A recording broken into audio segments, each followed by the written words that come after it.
Good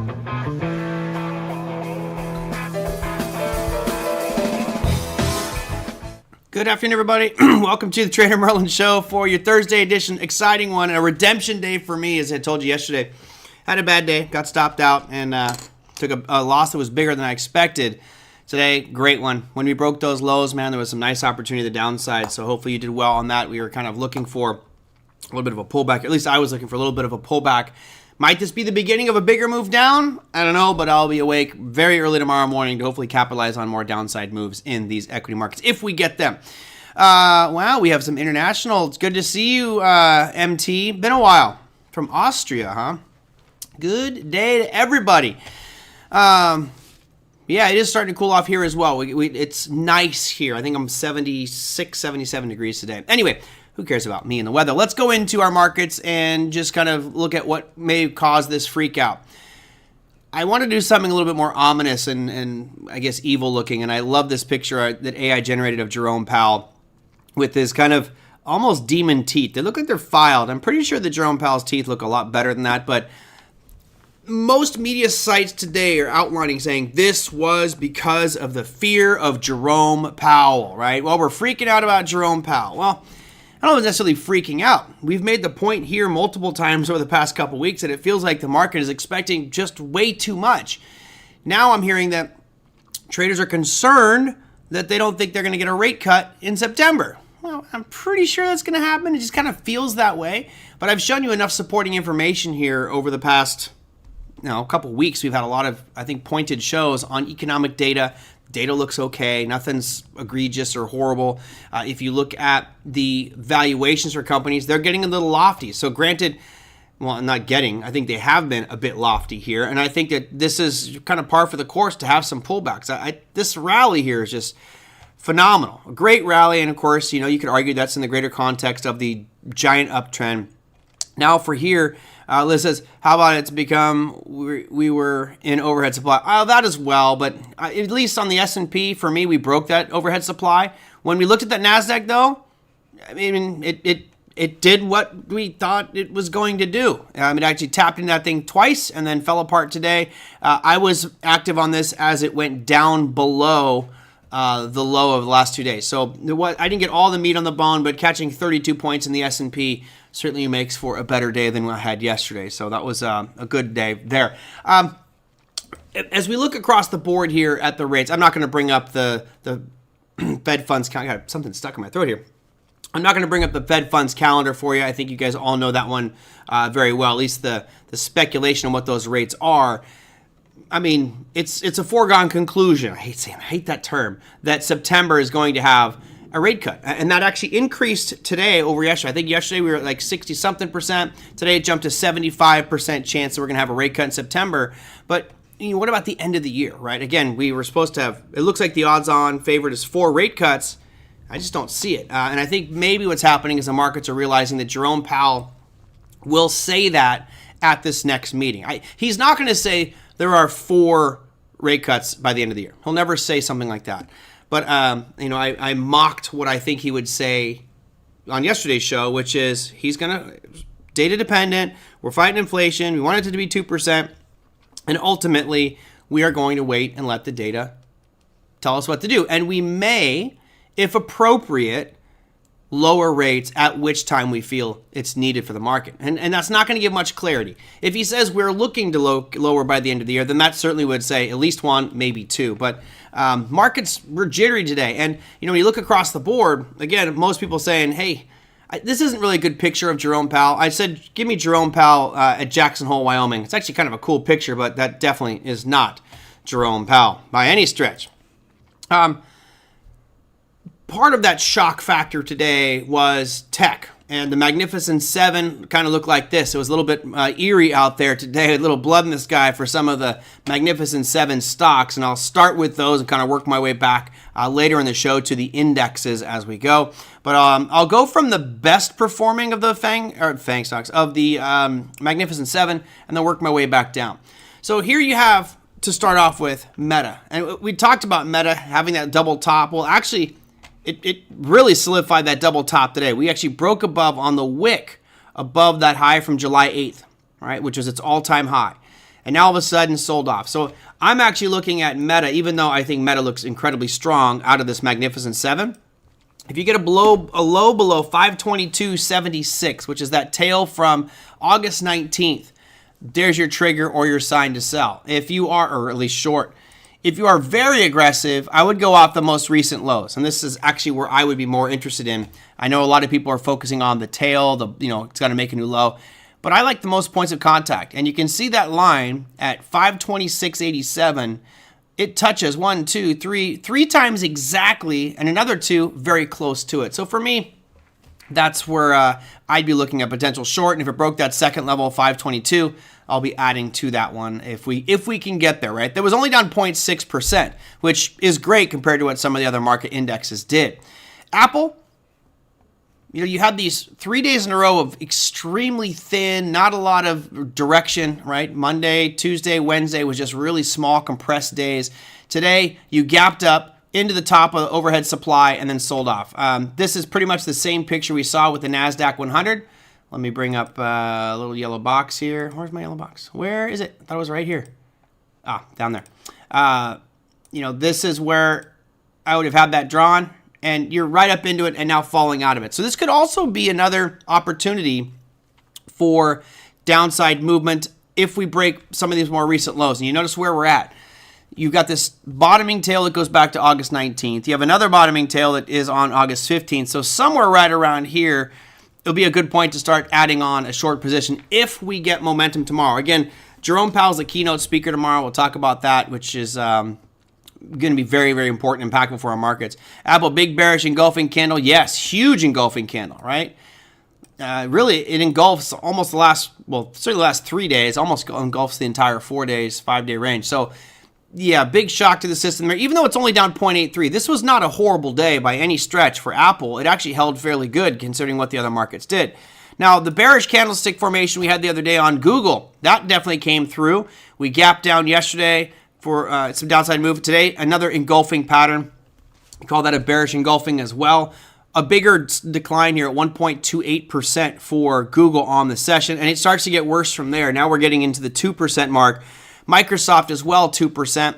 And, I had a line drawn against the lows for yesterday and the day before. So we were looking at the lows for Tuesday and Wednesday. But instead of doing that, I did the S&P. My trades today were exclusively on the S&P, on S&P futures today. Amazon, 2.21%. You had a shooting star yesterday. Follow through today. You do have an unfilled gap on here on Amazon that could close all the way down to 172.10. So that's another $4 slide potential there for Amazon. Nvidia starts to take it even more. 3.70% for Nvidia, which is a 2-day, almost 3-day engulfing pattern. Question is, where does it go? Does it retreat back down to this 109 level, which would be another $14 slide? I don't know. I initially, when we talked about that pullback in Nvidia, I was excited to see it come back down to 95 and potentially buy there or sell some puts there, and I didn't that day. I was in Ireland, unfortunately not back in time to capitalize on that one, but I did do a bunch of puts on the S&P and NASDAQ and XLK.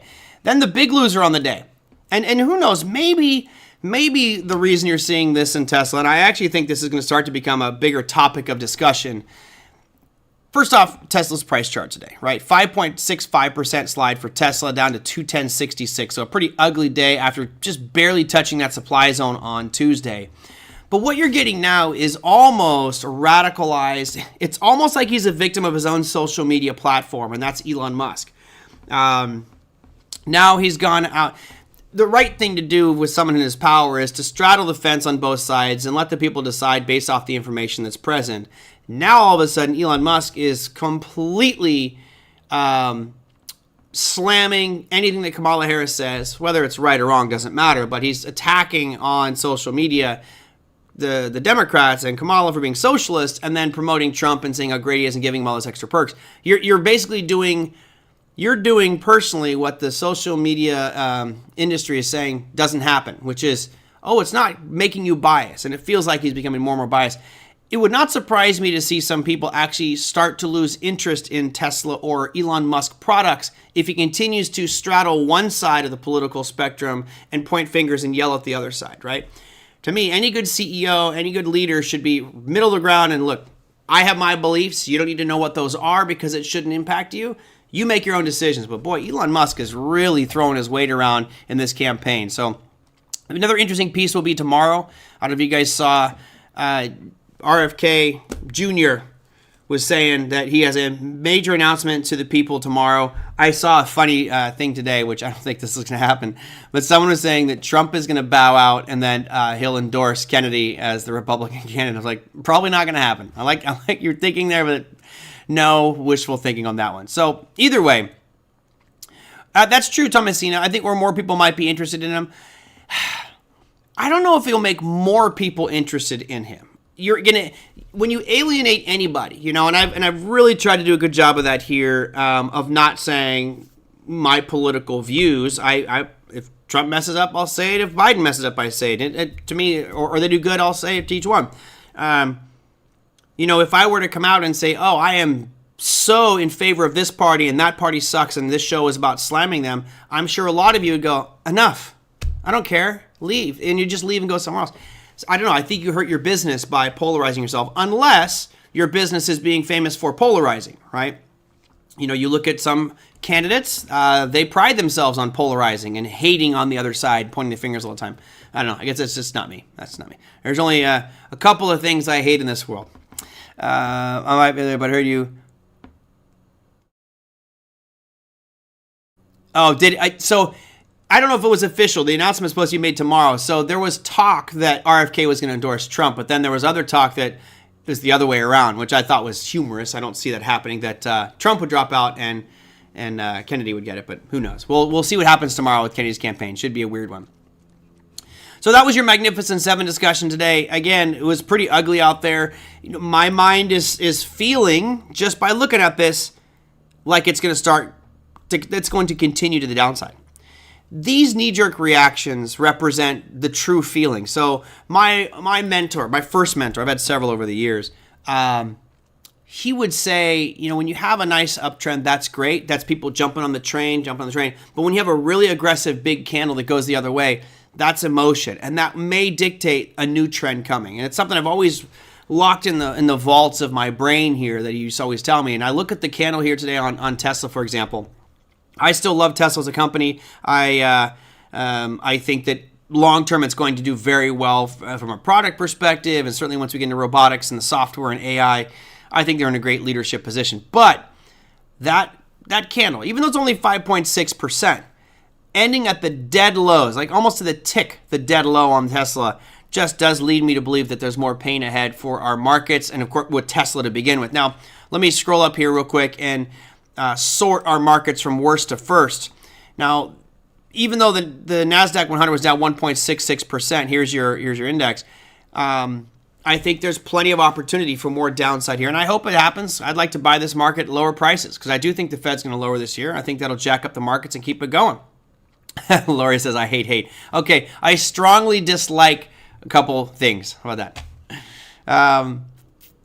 There was one question. So let's talk real quick about some of the earnings numbers that came out today. There was a question that was brought up yesterday on Snowflake as well. So Snowflake beat on their earnings numbers, but they had a lot of real negative things to say, slowing growth, etc. And Snowflake was one that got crushed today. SNOW. You're down 14.7% on the day and up just a little bit in the after-hours session, but a pretty ugly day, even when you beat earnings. Right, they were supposed to come out at 16 cents, and they came out at 18 cents. Sorry, now you have your screen. Supposed to come out at 16 cents. They came out at 18 cents. So all in all, not a good thing. And this is why I hate trading the earnings announcement itself, like before. I'm great to trade after the announcement, right? So tomorrow or today could have potentially have been a good opportunity to maybe try to catch that falling knife, right? Oh, God, look at the guy. Yeah, I know. Oliver, I like that one. The picture is pretty good. I do like this one as well. He's panicking. And the reason I drew this is look at the earnings numbers today. All right? These may not be your top companies out there, but look at Intuit. Intuit actually posted good earnings. They were supposed to make $1.86. They came out at $1.99, and they were up 2.7% today. You look at Workday. They beat earnings as well. Nice beat for Workday, down 4%. You had NetEase. They missed earnings, down 11%. There was a few other pretty significant. There were some big ones in here. Baidu beat earnings as well, down 4%. BJ's beat earnings, down 6.8%. Lancaster Collie, but these are all really small companies in here.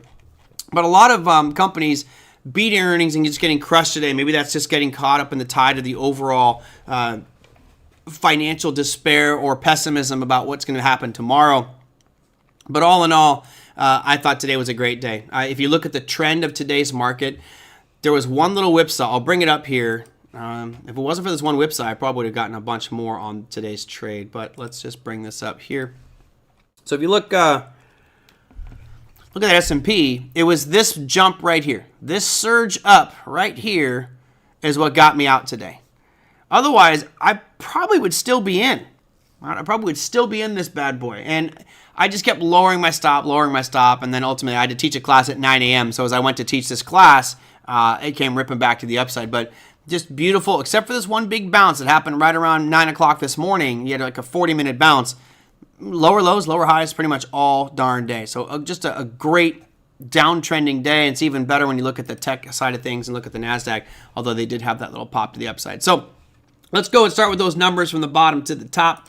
You had your Bitcoin down 2.24%, 60,000 still. And again, as long as it stays above 50, I'm fine with it. I do realize that this trend is clearly to the downside. And at some point, I feel like it's going to stabilize, start to slowly trend back up. I think that once we get to the election time and we actually get a definitive candidate, campaign for 2 individuals or 3 individuals, whatever it is, and we get into October, I really think you're going to start to see it move to the upside and start to get better and better. But for now, it's buy the dips if you're a long-term hodler. Otherwise, just you're holding, just waiting. You got out when that upside happened? Well, me too. Luckily, I was forced. I'm always a stop guy, so that made it easy for me. With regards to crypto, I had a really good session this morning. We talked just so much in depth about cryptocurrency. It was a 3-hour session on crypto and digital assets. A lot about staking and just kind of other ways that this industry might be impactful to pretty much anybody and how it's changing that financial world. The big discussion, at least for me, is how this Bitcoin world is evolving. So for those that may not know, Bitcoin was designed purely as a peer-to-peer payment network, right? It was just to send money. And it wasn't designed to be programmable. It also wasn't designed to be a highly transacted cryptocurrency. It wasn't meant to be like Visa and used all the time with hyperactivity. However, because these technologies innovate so quickly, what you're getting is all of a sudden a layer 2 solution called Lightning. So for those that want to use payment networks, Lightning speeds up the process dramatically, and you can do a lot more transactions per second, making it somewhat Visa-esque. Then people were like, wait a minute, if you can program all these businesses and stuff on top of Ethereum, why can't we do that on Bitcoin? Well, the Bitcoin blockchain doesn't do that. However, there are layers out there, one called, there's Stacks, there's a couple other companies doing it, but Stacks is a blockchain that allows you to write smart contracts on Bitcoin. So all of a sudden, Bitcoin's starting to grow this ecosystem. It's getting faster, and you can write on top of it. So kind of interesting developments that, in my opinion, puts a little bit more utility on top of Ethereum and a lot more diversity with what it can do. So that's just something for you Bitcoin holders out there that think it's only money. That may be changing here soon with these Stacks protocol and Lightning Network and several others. So kind of interesting to me. Maybe Kamal will make a crypto position tonight. I don't know. I mean, I would hope so. You'll find out tomorrow morning, right? You'll find out in the morning when Bitcoin's moving. Because 24-hour market. Moving up. Let's keep going up that list so I can knock these out here, and then we'll go into whatever you guys want to discuss for today. NASDAQ, we already brought this one up. Overhead supply, hit it squarely. Sold off nicely today. Gold having a bit of a pullback as well. I was looking, unfortunately, the premium wasn't high enough for me today. I'd love to potentially get back into gold right around the 2,436 level, if we can get down there. I'm not sure if it will, but I was looking at potentially gold, but didn't pull the trigger there. For the Russell, you were down only 0.92%, but you have 4 days in a row of almost identical candles going back and forth. It's like red, green, red, green, red, green. That's hesitation. Some would call this a bullish flag formation. And for those of you who are technicians, a bullish flag formation would represent a much more bullish upside move potential. right? So this is actually what my old buddy used to call a high tight flag. And in his mind, this is the most powerful bullish flag you can get. So it's weird. I'm getting totally conflicting signals. And remember, we've had this before, right? You guys remember a few months back or a few weeks back, it was like the NASDAQ was showing weakness, the S&P was showing weakness, and the Russell just went ballistic, broke out to all-time highs, right? Like, whoa, not all-time highs, but broke out, just incredible rally. Sometimes those disconnects happen, and I'm looking at the S&P, it looks really weak. I'm looking at the NASDAQ, it looks really weak. I'm looking at the Russell, it's like I want to buy the breakout to the upside here on a bullish flag formation because it looks so bullish. Just interesting to me anyway, how markets can look very different in a short window of time. Anyway, 0.92% slide for the Russell. S&P showing that weakness because you have this big engulfing formation on the futures contract today. Question now becomes, how far back does it pull back? Does it stop right at kind of this hesitation point from just on last Friday? Or do we get some nice momentum and we start to see Jerome Powell's comments impacted, and then we retrace back down towards that 5,370 mark? That could happen as well. Check the volume on the Russell. One sec. Well, typically, when you have contract rollovers coming up here too, that changes a lot with regards to volume on contracts. But yeah, we're pretty low, at least on that graphic there. So really low on the Russell 2000. Interesting. Yep. I would rather be surging. I like when we have spiking volume as opposed to calm and quiet volume. S&P 500, a little bit higher volume. I'm going to get the volume off because it's distracting to me. 10-year, still trending lower, right? We retraced. We tested that $4 whole number psychology that David Warner would talk about, and now we're selling off even more. My guess is we'll probably challenge those lows at 370 and continue drifting. Remember, a lot of this is built on the expectation that Jerome Powell is going to chop rates. So if that short end drops aggressively, then the long end they're anticipating the long end dropping as well. Again, I think some of this has to do with selling of the US dollar as well, which we can look at here. Now the dollar was up today, but man, that might just be a dead cat bounce. This thing we talked about as it broke this red line, I said if we break that one, we're probably going to come back down to those lows, and we're pretty darn close. That low that you can see going all the way back into December 28th of 2023, that was 100.6, call it 62, and we're at 101.51 today. We came down to an intraday or to a low yesterday of 192, so pretty darn close to those lows. Certainly the spot where you'd expect to bounce. Now, what could happen here? If the dollar does in fact continue its weakness, which I think it will because of the unwinding of that carry trade, you'll probably get a little bit of a bounce here in the dollar. Then it'll come back down and test that 160 mark. After that, you're looking at those lows back around 99.75, which go all the way back into July of last year. We'll probably bounce from that one, and then if that breaks, you guys can see that's really when I think the pain begins. But we'll have to worry about that one when we get there, which could be some time. And lastly, crude oil. Finally, a little bit of a bounce. It did a little bit of a fake. It broke below that 72.50 mark, which was kind of a target for me. It's at where it's bounced a few times. You can make the argument it's a level on a level because you have a level that goes all the way back into February of this year, which is slightly lower. We actually touched down to the very bottom of that bad boy right there. You can see we bounced off that one yesterday, or we hit it yesterday, and now bouncing off it today. So I think this is a similar picture to the dollar where I'm expecting a bounce to the upside, but then re-challenge those lows and see if we can break that low, which is at right around $71.47 on crude oil. So a lot of good opportunities out there. I did sell some puts on SLV today. My Rivian, it's going to be really interesting on the Rivian. I sold a lot of Rivian. So I sold those 1250 puts expiring tomorrow, which gave me, I want to say it was 2%. I have to look at the numbers, but it was like 2% for a week. It was just great premium, and I sold those last Friday. Trend's not looking real good for me. Now, if I get them, if we close below 1250 tomorrow, I'm actually fine with that. That's cool. I'm okay with that. I'll sell the calls on it Monday morning. But just been some really good premium on in Rivian. Remember, this is, if you are looking at Rivian, you got to understand this is like juggling chainsaws. Why chainsaws? Well, mainly because Rivian, again, has halted production of their van for Amazon because of supply chain disruption, and that's not a good thing, but not the end of the world. I don't think that that's That's the crusher that breaks them down. Now, if all of a sudden they had a new client that left them because they had supply chain disruption, that would be a big deal. But remember, Amazon owns part of Rivian, so Amazon's not going to walk away from this deal. They're not going to go, oh, you guys have supply chain? We're leaving you. We're invested in you. If anything, we'll try to help you get that supply chain fixed. So I don't look at it as being that bad of a deal. I think the premium is really high right now because of that. People are thinking Rivian's going to go much, much lower because of this. I don't think so. Maybe a little bit. Bearish divergence on the Russell. Are you using RSI for that one? Is that a Wendell? He loves his bearish diversions.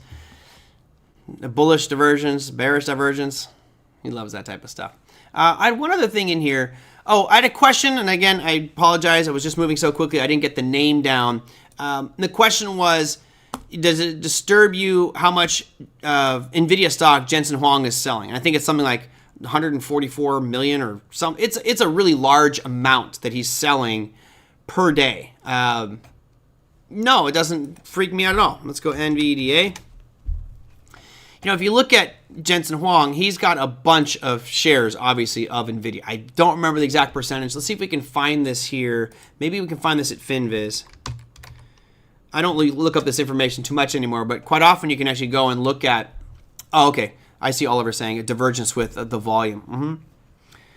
Quite often you can go and type in your ticker symbol up here, and I'll do NVDA, and you can see the insider selling. You can see kind of how it's done. And a lot of times they'll tell you what that individual's position still is, or the remaining position. So let me go down here. This is upgrades and downgrades. Let's go all the way to the bottom. Income statement, cash flow, balance sheet. Here you go. There's your insider. And look at that. Like every single, he's selling about $12 million worth of shares just about every single day. Does this matter? No. It does not matter. So don't think about this as... See, what happens is a lot of people believe if you see an insider like this selling, then you assume that he knows something about his company, and it's like, oh, shoot, he knows something, this thing's going to go down. It's a bad thing, right? It's not. There comes a time where you have so much of it that you need to start to liquidate because you're too exposed. Now, granted, he may know more than you and I, that's for sure. But check this one out. He's selling 120,000 shares a day of NVIDIA shares, which equates to just about $12 million. But look how many shares he has. 76 million shares. So I'm gonna do some math over here. I'm gonna do 76,614,995. I just want the 995 shares. I don't need this. I don't need the 76 million. So he's selling all the time. And let's just assume that today's price is, today's price, let's see what is NVIDIA right now. I didn't look at the price. 123, right? So if he's got that many shares, we're going to go over here and we're going to times this by $123. He's got $9 billion worth of shares. I'll move it down so you can see his oops. What did I do? Oh, I did it there. I'll move it down so you can see the jubilation. He's got $9 billion worth of shares. So if it was you or I or anybody here, what would we be doing? We'd be selling. And what he's doing is the right thing to not spook anybody. He's just consistently selling and selling and selling. The numbers are so lost to me now because it was so long ago. But there was a period of time where Bill Gates was doing the same thing. Like selling 1 million shares a day. And you're like, what?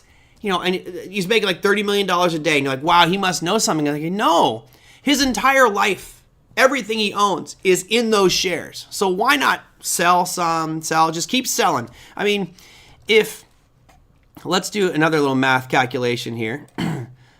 Let me go back. So bear with me as we do some math here just for fun. So we're going to go... it was 76, 614, right? So 76, 614, 995. That's how many shares he has. Now, if he's selling 12,000 a day, how many days can he's selling 120,000 shares. Let's divide this by 120,000 This is how many days it will take him to unload all of his shares. 638 days. I mean, you're literally looking at, you could sell for almost every day the market's open for over 2 years to finally get out of his shares. Bravo, Jensen. You did an incredible job. Good for you. Keep selling. That's right, Ricardo. Hit that like button. I appreciate that. If he sold 5 days worth at once, it would scare some. Totally, JD. That's exactly the point. You know, when you look out here, this is not the, in my opinion, this is not the face of a CEO who's panicking about his company. This is not some guy trading off of insider information. It's like, oh my God, I got to get out. No way. Selling 120,000 a day. He's trying to slowly get some out without impacting this market. It's what you should do. Now, if all of a sudden he came out and he sold 5 million in a day, you should be concerned. And he would also, if he sold 5 million in a day, he would have a significant impact on the price of Nvidia that day, and that would hurt him. So just incredible sometimes to think about how much money some people have in specific companies. Just mind-boggling. Let's do that same experience with Tesla, all right? Let's go over here and go TSLA. And we're going to scroll all the way to the bottom. I apologize if it hurts your head to see him scroll so quickly. You know, you don't see Elon Musk on here. The guy never sells. There's a lot of other people, but I never see Musk on here. Now, I know that he's still a director, right? He's not the CEO anymore. At least I don't think so. I don't think he's CEO anymore. I think he stepped down on that whole controversy thing. But you see some people, they're selling some good amounts of shares, but nobody here has a ton, right? The biggest I'm seeing on the screen is like 104,000 shares that somebody owns, and they just sold 4,000. That's the CFO. Tanija Vaibhav. Ooh, that's a tough one. Tanija Vaibhav. His shares held number did not go down. Yeah, it did. It did. I watched. I'm pretty sure it went down. Yeah. So it went down by 120. There's a proposed sales. I'm not sure how that one works, but yeah, it's going down by 120,000 each time he sells. Rumors that Elon has to sell more shares very soon in order to pay for Twitter. Yeah, I heard that as well.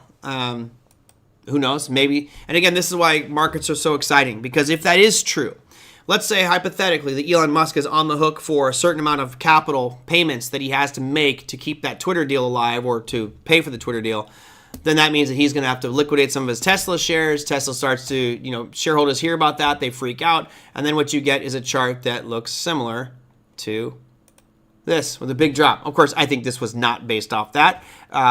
I think this has a lot to do with just I personally do think it's the political side of it. I'm reading so much that people are just disgusted with it and they don't want to deal with it, but whatever. He's got a voice. He can say whatever he wants to say. But it's a freedom of speech.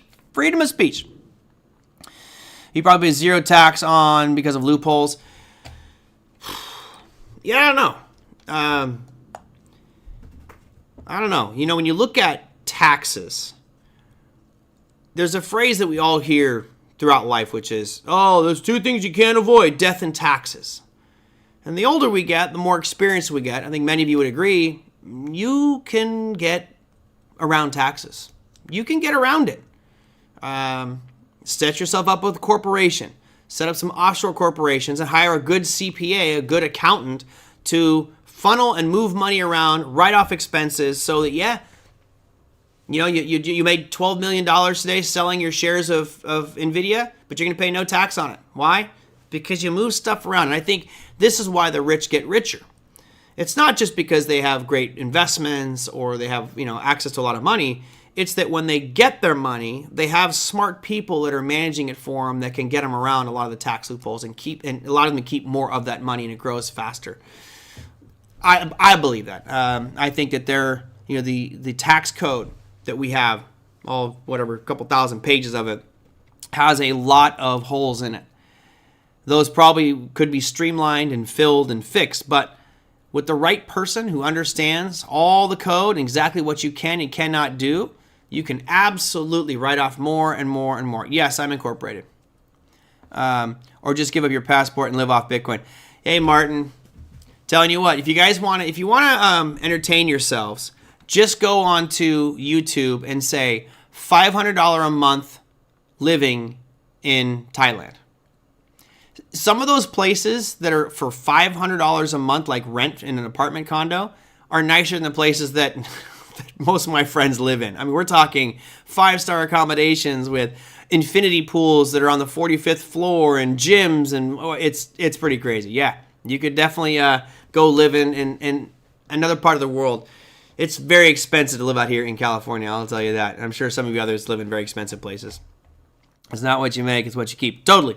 Yep. Which is, JD, that's one of the reasons people really like futures. You've got that, 1256 contract where it's a 60-40 split. Now, the whole comment about Kamala Harris supporting Biden's, 44.6% capital gains tax? Whoo, man. That's pretty high. That's going to discourage a lot of people from voting for her when you say you're going to tax my capital gains. So those who are traders who have capital gains, typically that's how they're making their money. All of a sudden, your costs went up real high. If that happens. Too far for my kids. Lori, move them out there. One of the best hospitals in the world is in Bangkok. It's Bumgarogner. It's Bumrogner or something like that. It's got a weird name. I've been in that hospital because my friend we got attacked on the streets of Thailand. Long story, but we went through the hospital. One of the nicest. It is the nicest hospital I've ever seen in my life. Phenomenal. Anybody ever been there? It's called Bumgarogner. Let me see. I'll bring it up. This is totally off the topic, but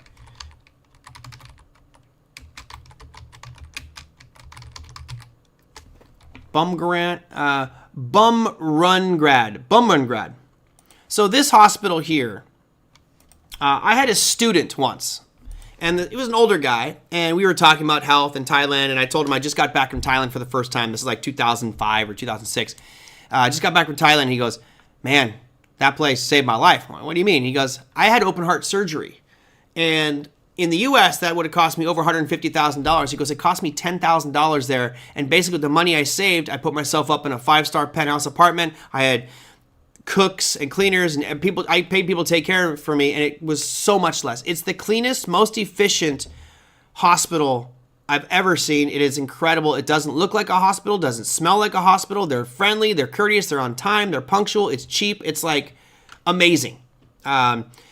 The only Thai hospital ranked in the top 250 in the world. It is I don't ever like to go to hospitals, but if I ever go, I'm going there. I'm absolutely going there. The services are so much cheaper. I don't understand why. I just don't understand why. We went to the emergency room. We had x-rays done on my buddy's arm because it was all contusion from getting hit by a 2x4. We met with the doctor. We went down, did x-rays. We came back. They gave him all kinds of sprays, checked it. We did some analysis, then went to pick up the medication or the painkillers. It was like $25.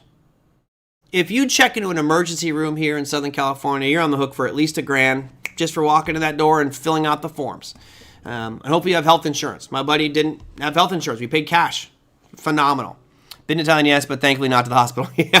Yeah, Liz, it wasn't a proud moment. I didn't want to go to the hospital, but you got to do what you got to do sometimes. So, $1 USD to 36, maybe cheap here. Well, the Thai baht is very, very cheap, and just the cost of living over there is phenomenal. Plus, the Thai people are really just good people. Really, everything I've learned from Southeast Asia people they're very kind, very open, very friendly. Only one area I felt like I was not welcome. I don't want to say that, but like when I was in Vietnam and going through Hanoi, there was an animosity towards, I think, Americans, and rightfully so. We destroyed that country. We did some serious damage to that country, and they're pretty kind people. But other than that, the Vietnamese, Thai, Cambodian, all extremely welcoming. It's going to charge me $75 just to check to see if I had COVID. Probably more than I had when COVID was peaking. It was like $150 for me to get those tests. They were very charming much. Okay, let me. I think I got everything I wanted to out of the way. Yep. Okay, so I talked about Jackson Hole. Let's go look at tomorrow's calendar. Obviously, the Jackson Hole thing is the most important piece. So this is today's activity, which showed our manufacturing numbers. Not the greatest, but it's okay. Not going to hurt. Here is for mañana. So this is going to happen 30 minutes into the trading day is Jerome Powell will be speaking. So I believe that's the actual scheduled time of his keynote speech at the Jackson Hole Symposium. Not that the other people are irrelevant. He is certainly the most important. And I do expect to see fireworks in that opening hour of the trading day. So be very careful, people. I will be scaling back tomorrow. I've had a great week, and I don't want to. I hate losing on Fridays. I just hate losing on Fridays. Sorry, Lori. I dislike losing on Fridays. I just want to correct that. We got to drop that H word from my repertoire. But yeah, I definitely dislike losing on a Friday. So I'll be taking it much easier tomorrow. I'll let you know. I'll probably just trade one contract and do it after Jerome Powell speaks just to be safe. But if you're a real risk taker and juggling those chainsaws, that open is going to be a wild one as well, right through about an hour into the market. So that's your main stuff. You do have new home sales as well, but that's going to be completely overshadowed by Jerome Powell and his speech. I'll be watching that one tomorrow. What is a Jackson Hole? Jackson Hole is a symposium. It's Jackson Hole, Wyoming. It's a city in Wyoming where they do this every year. It's funny. It's a little country town. It looks like a Wild West kind of town almost. That apparently it's where all the rich people have been buying for years. It's a very expensive place, and it seems like all of the big money flows there. And for some reason, this Jackson Hole Symposium is there. Yep. So what it is central bankers and economists around the world are invited to this event. It's like a closed-off event for them. But, of course, the reporters are there giving us all the information. And, yeah, it's really just them talking about a different topic. And let me see if I can get you what the topic is about. Hold on a second. We talked about this the other day. Let me see real quick. JCK. So you can go to the Jackson Hole Symposium's website, and it's right here. It's the Federal Reserve Bank of Kansas City. Yeah, that's Rahman's is right. Rahman is right. It's pretty much the Davos for the U.S. So here, I'll post a link for anybody who wants to check it out. You can go and kind of see what the deal is, what's going on, what the topics are, the schedule. But here is the topic is reassessing the effectiveness and transmission of monetary policy. So this is going to be pretty much about how the central banks are doing their business. Again, I mentioned this the other day.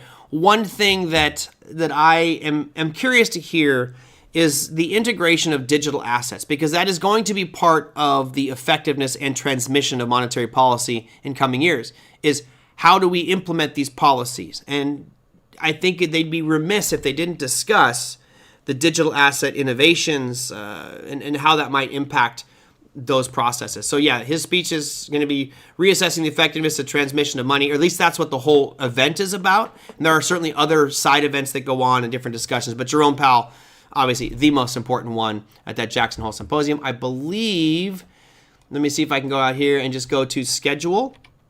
So if you want to learn more about it, it's one of the more, when will the euro become digital? Well, I mean, they're still, I think they're neck and neck with the U.S. We're dragging our feet. I believe that the U.S. markets, here you go, view the, this is 2023 agenda? No, I want the 2024 agenda. Read more, let's see. There should be a schedule here about the event. Anyway, when will Europe be digital? I think it's going to be a race. I think it'll be this, there's always love-hate on whether you should have a digital currency or not, right? I think some of you are pro, some of you are anti. I put myself in the pro category just because I think it's going to be faster, it's going to be more efficient, it's going to be easier, and we save a lot of money. Plus, I think you root out a lot of counterfeit activity. So I think in that sense, it's going to be a good one. From a privacy perspective, you should all be voting against it, right? Privacy is a major factor with central bank digital currencies where they can pretty much do what they want. As far as when are they going to have it? I don't think that they will have a fully implemented central bank digital currency for another probably 5 years.